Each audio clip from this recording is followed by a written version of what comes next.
Personal notice. Danger's my stock and trade. If the job's too tough for you to handle, you got a job for me, George Valentine. Write full details.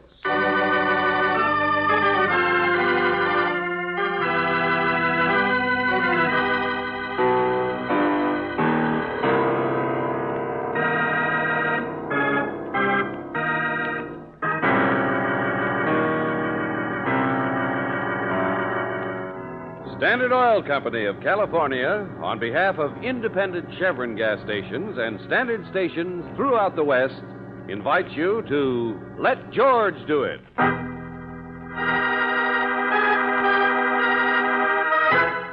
The Brothers Macintosh, another adventure of George Valentine.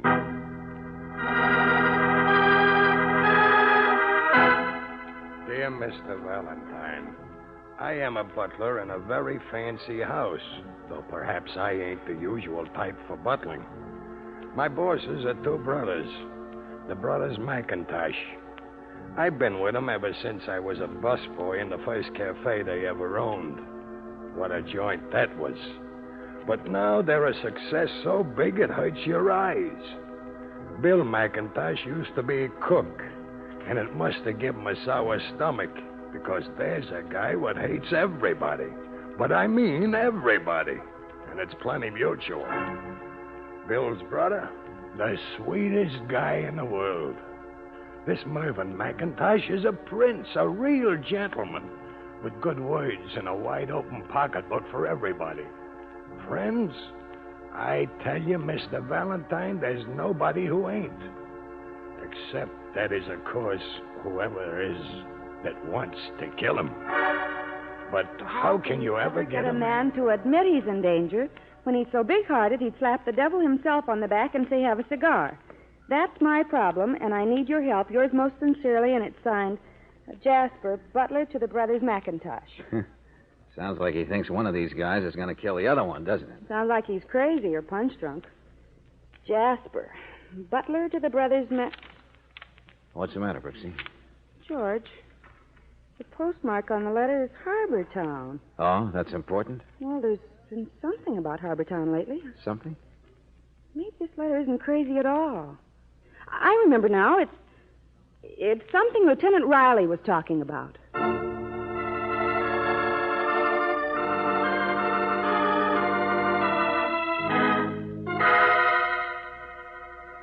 Riley's out of town, Valentine, but I checked up for you. Thanks, Devlin. There's some kind of an investigation going on down there on the QT. Small-time rackets of some kind. Nothing to do with us here in homicide. A racket investigation, huh? I thought that happened years ago in Harbortown. It did. They blew the lid off the place about 5 years back. Sent a big shot named Fillery to the pen. Fillery. Oh, sure, I remember. Well, how about the name Macintosh? That mean anything? Cafe owners. The biggest roadhouse owners in the state. At least Mervyn is. He's got a sour apple brother, I guess, kind of got pushed out of the business. You know, that's what I don't understand. What do you mean, Devlin? Well, these Macintosh boys got their start at the same time Fillery went broke. Same time he was... Well, go on. Hey, wake up. Hey, Devlin, come back to the party. I'm here. I'm doodling on the morning traffic report. Huh? 3:30 a.m., Sugar Canyon Road, 1949 convertible went over embankment. No explainable reason for accident. Single occupant... No, that's his brother. His what? Hey, what are you talking about? You got a letter said this guy Macintosh might be killed. Here, listen. Listen to this. Car rolled over 5 times, completely demolished. Single occupant, only here's what I mean. Bill Macintosh. Oh, I get it. Wrong guy. Guess what, Valentine? He lived through it.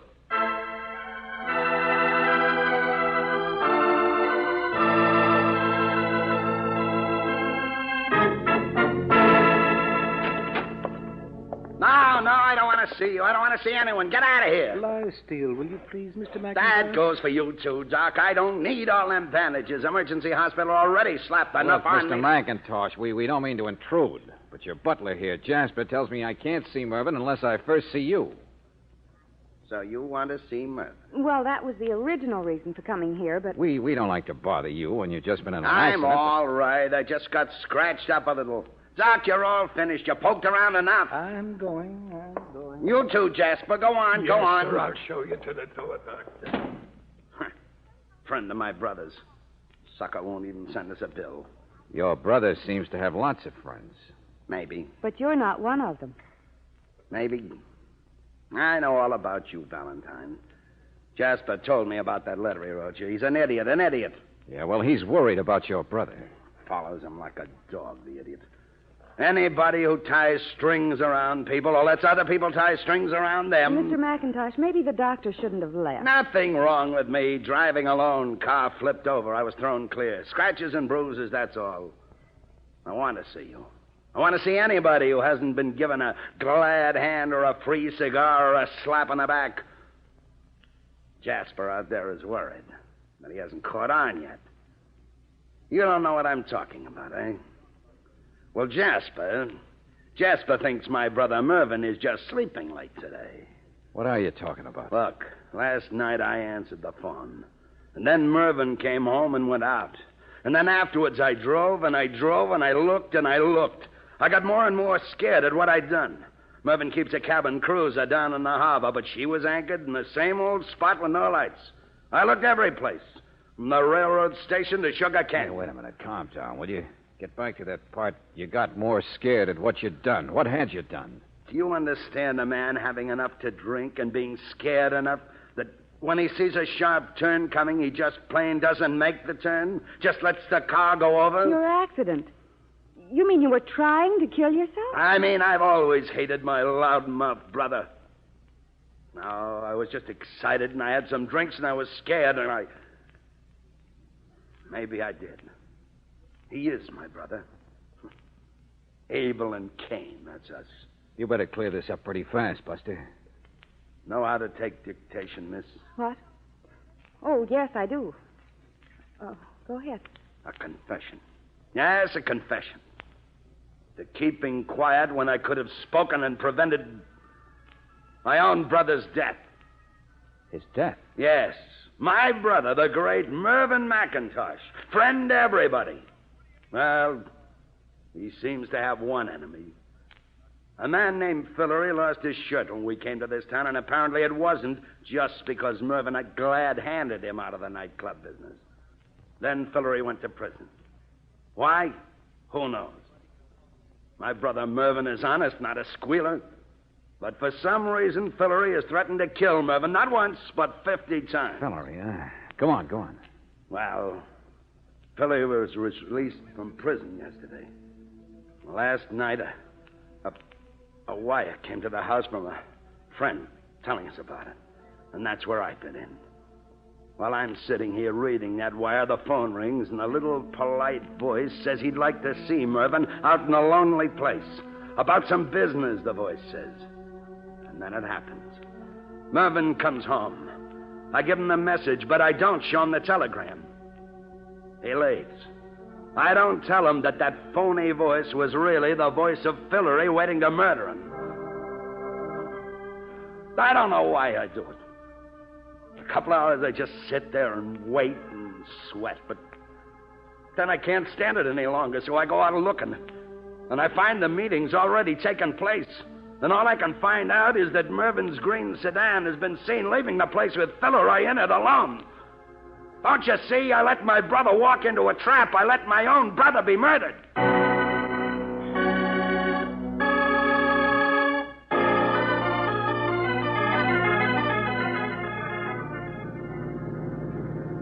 Take a week to find Mervyn's body in all those woods. Yeah, it'll take you a lot longer than that to find Fillery. Brooksy, Fillery did come in on the train, and we confirmed the part about his making the phone call. And afterwards, the kid in the service station was pretty sure of the description. Green car driving away quickly up this road. George, certainly the police... Well, we got a head start on the police. We might as well use it. George, I wonder why that butler Jasper wasn't at home last night so that... Sure. We'll ask him sometime. Hey, notice how the traffic funnels through just a few roads here. Uh-huh. Boy, what a town this must be when there's a parade. You know, Fillery's had such a head start, and the highway patrol's already looking for him in the city and beyond. Yeah. So suppose you hop on a bus and tell the rest of it to Lieutenant Devlin. What, George? Brooksy, the guy in a green car is supposedly running like mad across the country, only the trail dies in every direction. So maybe I got an idea. I'm going to take a little drive right around here. Up the country road right by the beach.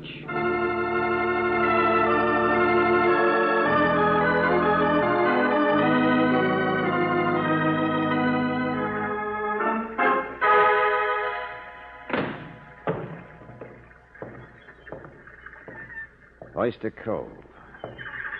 And a green sedan parked right on the pier. What's your trouble, Bob? Huh?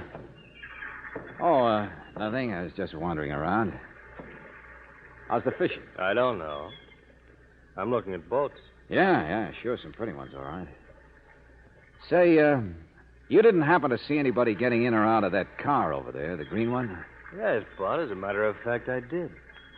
Me. You? Me. That all right? I was talking to a guy named Bill Macintosh a little earlier, and he That's said... so. Never happened to meet the man. Now, just slow down, Buster. You're Fillery, aren't you? Is there a law against it? Whatever rotten branch of the law you spring from, Bud, I assure you, my parole papers are quite in order. Not so fast. Let go of my arm. Let go of it, I said. Get away from those steps. Here, what's going on? Fillery, stop that. Cut it out, both of you. Why, you got a crew, huh? No, just Tony, young fellow that helps me out. He's out there now getting the boat warmed up. Who are you, chum? What's your name? I think we can do without names on a hot day like this. I suppose you just run along, young man. and fill your pick. Sure. You guys aren't interested in murder. In what? Murder? Well, if that's the case, perhaps I'd better. My name is Mervyn Macintosh. Now, what do you mean, murder? All right. So you are Mervyn Macintosh, and you are alive. But how did Fillery get your car? Because I loaned it to him last night. I had to see about the boat. My cruiser out there. He doesn't need to know that. Oh, now, take it easy, Fillery. He's not a reporter. He doesn't need to know any of it. Cool off, Buster. Fillery, please. Show you how I'd cool off. Hey, you... Now, look what you did. He was a nice young feller. No need to I'm do in a thing. hurry, Macintosh. I came to talk business. Remember? Relax, will you? Wait till I find somebody to look after the boy. Leave him there. Business, I said. Oh, people should be friendly. Fix the boy comfortable. There we are. Now, pick up your suitcase and we'll go aboard. We're going to be friends, aren't we? Here, have a cigar.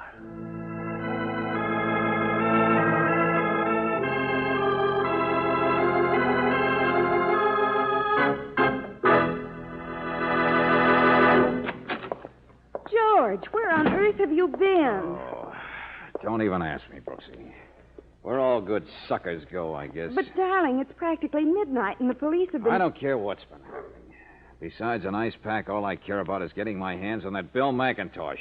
That crazy, hoked-up story of his about his brother being in danger, being dead. But, George, listen to me. The police have been calling. Bill Macintosh was right. What did you say? The Coast Guard up near Oyster Cove. They just fished out the body of Mervyn Macintosh.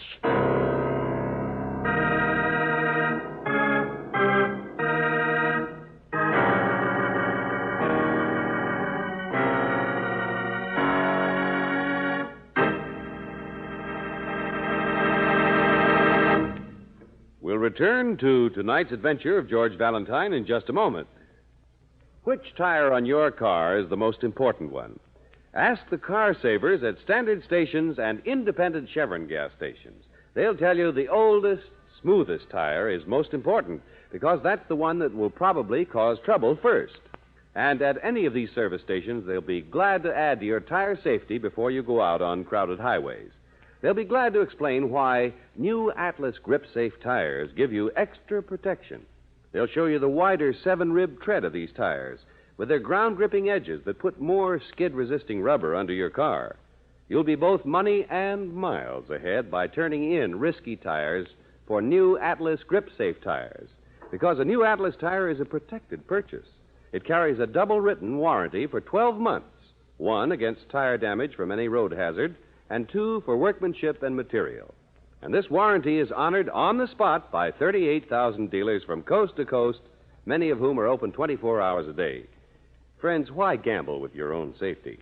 Ask about new Atlas tires tomorrow. Ask at your independent Chevron gas station or standard station, where they say and mean, we take better care of your car.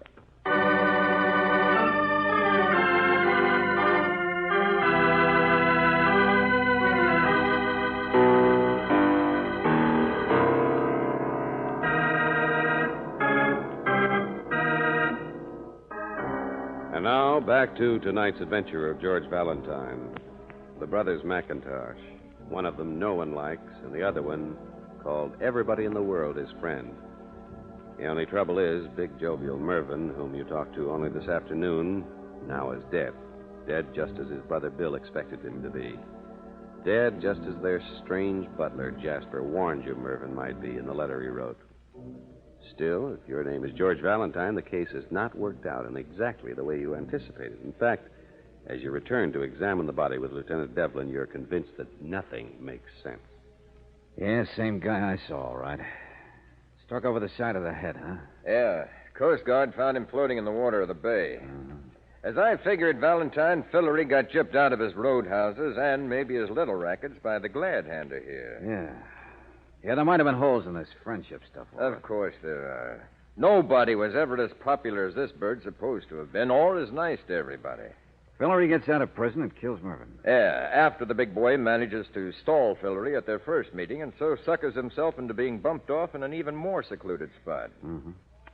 What about the boat? Well, it's just adrift out there someplace. All this fog and so many little bays along the coast, it'll take us a little time. Why adrift?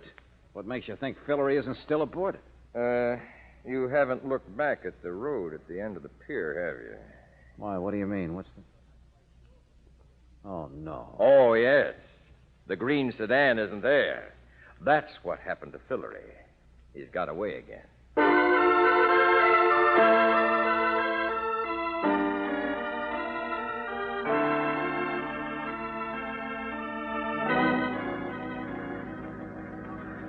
Well, have they checked in Arizona, the used car lots? Valentine, stop blaming yourself for this case. I got over that 2 days ago. I only asked you It's these a police things. case now.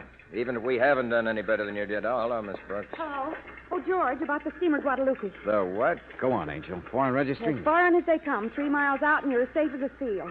It's a freighter, so no questions asked. When's she leaving? This afternoon, 4 o'clock, Pier 73. That's the other side of Harbor Town, so there's plenty of time. Will to- somebody please You tell finally me... persuaded me Fillery's the kingpin in this case. That's all, Devlin. What? If he'd really planned on killing Mervyn, then he's also smart enough to have planned how to get away, how never to be caught. Okay. Tell me the rest. Fillery had already booked passage a couple of days ago to sail on the Guadalupe this afternoon. Well, come on. What are we waiting Not for? so fast, Devlin, not so fast. Get men down there just before 4 o'clock. But in the meantime, lay off. Stay away from the place. Yeah, maybe you're right. Angel, you and I have to go pay a social call on the poor guy that nobody likes.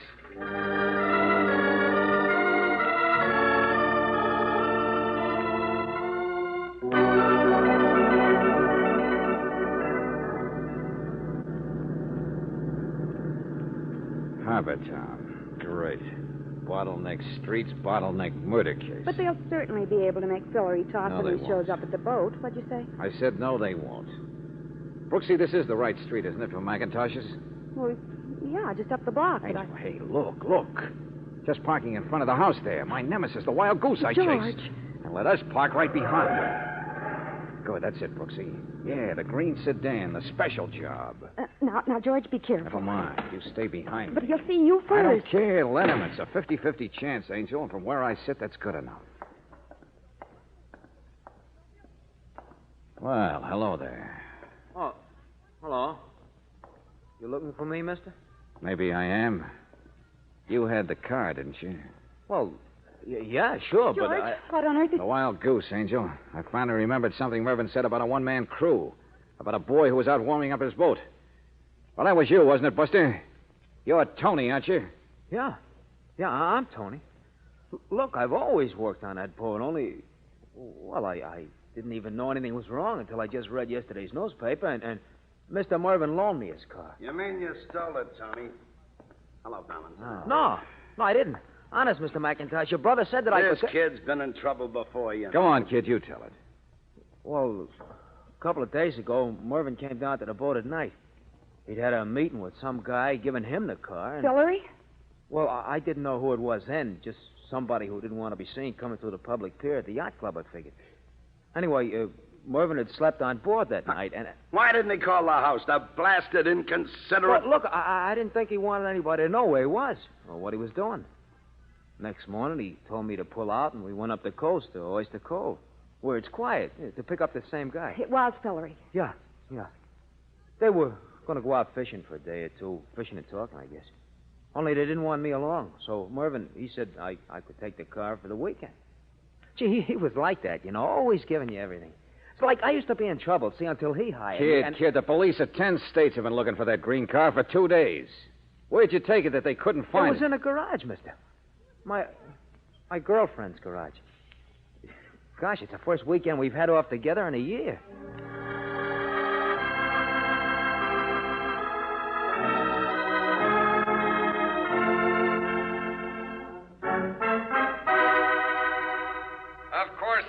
Miss Brooks and the kid, Valentine, and we have plenty of time now that our little party at the freighter's been canceled. What are you talking about, Devlin? You remember that little black suitcase you saw Fillory carrying? Yeah. Well, something must have backfired with the jailbird's plan because the Coast Guard had finally located that cruiser. Come on, make sense, will you? It was dynamite. The cruiser had blown up. That's what killed Mervyn when something hit him and knocked him overboard. And guess what else, Valentine? You got another body aboard the boat. Yeah. At first, I thought it might have been a deckhand. Only now you'll have to check the fingerprints We and find out... already have. It's him, all right. It's Fillory. The guy whose plan to blow up Mervyn blew right up in his own face. So there you are, Valentine. The end.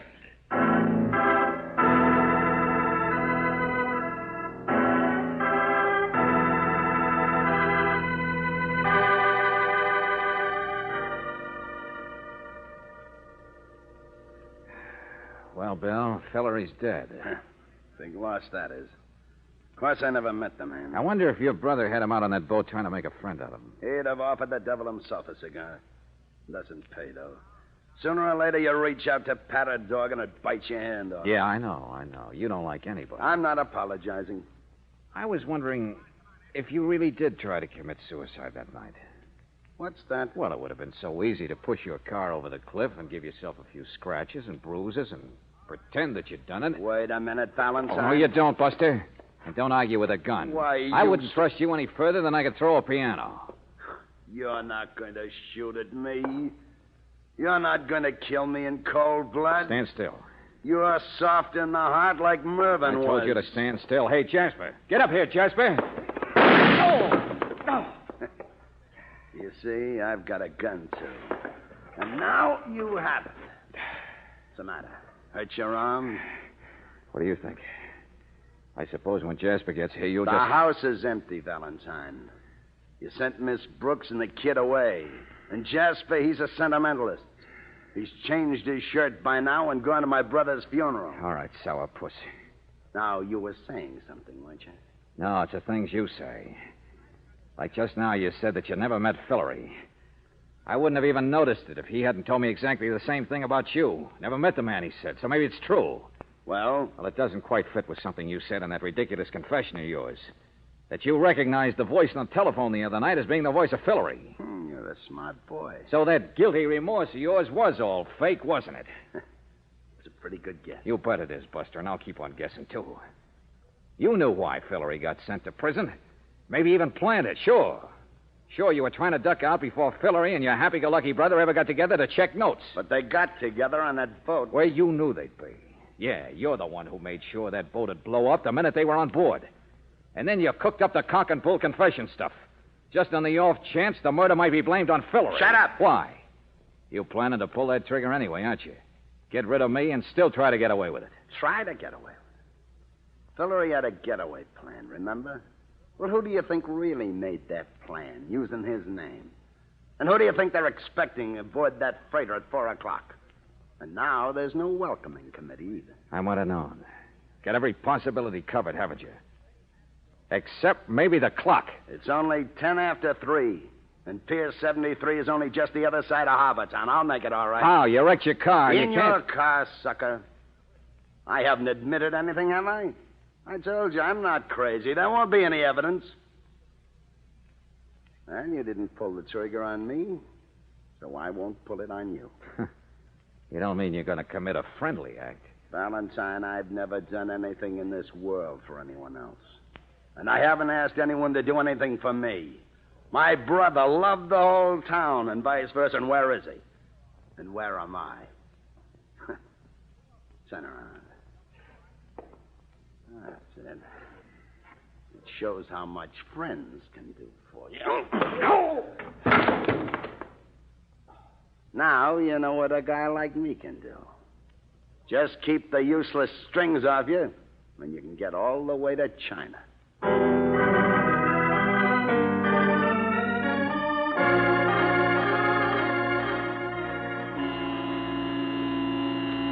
Get your thumb out of that horn, buddy. I'm sorry, officer, but what's the matter with that man up there? He won't move. And I won't let him move. Can't you see there's a funeral going by? Keep your shirt on. But I've got to get across town, you idiot. My boat sails at 4 o'clock. I'll miss the boat.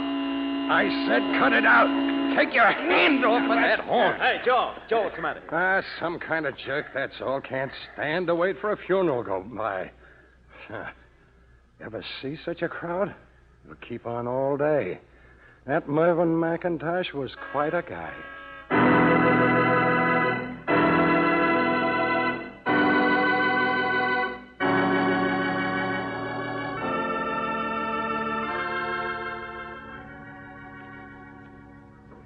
How do you like that?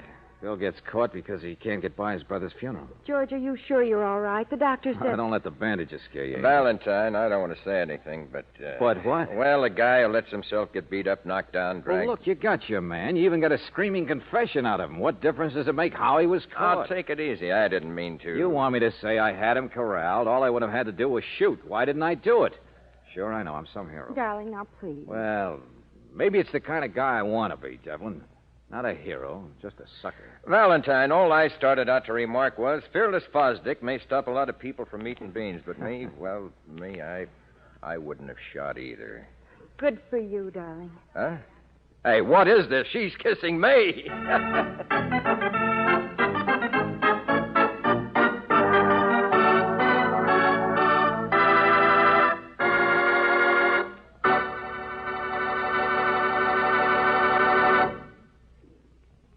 If your car drags along as though you were driving on a sandy beach most of the time, it may be the fault of gummy gasoline, which is robbing your car of power.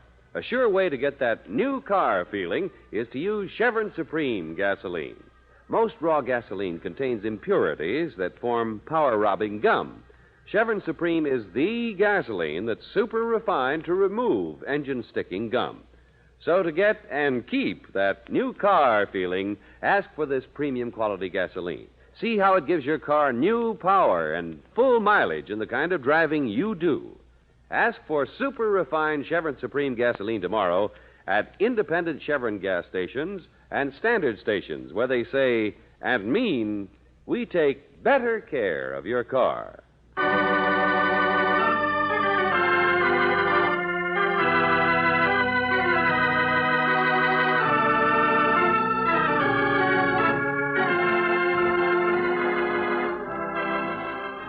Tonight's adventure of George Valentine has been brought to you by Standard of California on behalf of independent Chevron gas stations and standard stations throughout the West. Robert Bailey is starred as George.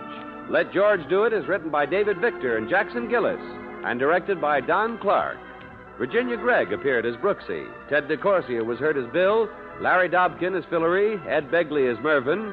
Ed Fields as Jasper. Pat McGeehan as Lieutenant Devlin. And Anthony Barrett as the Kid. The music was composed and presented by Eddie Dunstetter. Your announcer, John Heaston.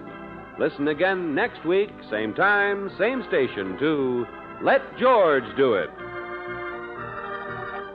This is the Mutual Don Lee Broadcasting System.